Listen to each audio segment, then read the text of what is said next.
Hakbang para luminis ang paligid at maging daan para pa sa pagkain.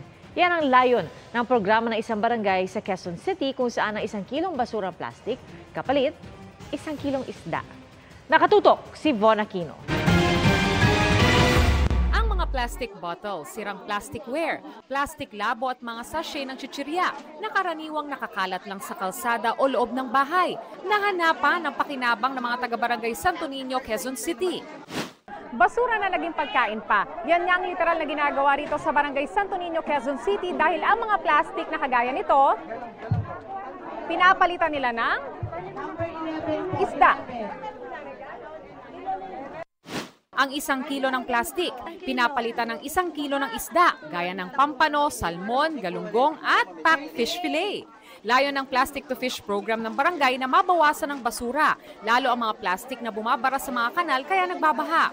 Ang mga naipong plastik ibinibenta ng barangay sa junk shop at sa Trash to Cash program ng Quezon City LGU upang makalikom ng pondong pambili ng isda. Nakakakuha rin daw sila ng donasyon mula sa lokal na pamahalaan. Ang gusto namin ma-achieve talaga, matulungan yung environment. Bilang pagtugon na rin po sa kakulangan ng pagkain po dun sa mga ibang residente po namin.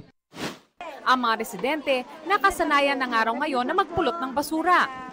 Yung mga plastic po sa kalsada na babawasan. Dagdag po sa pang-ulam po namin. Kasi mahal po ngayon ng isda, kaya madalang po kaming nakakapag-ulam po ng isda. Sa susunod na linggo, sabi ng barangay, dadagdagan pa nila ng bigas ang pwedeng ipalit sa basura bukod sa isda.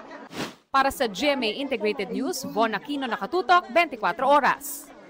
Mga kapuso, patuloy na tumutok sa mga balita. Mag-subscribe sa GMA Integrated News sa YouTube.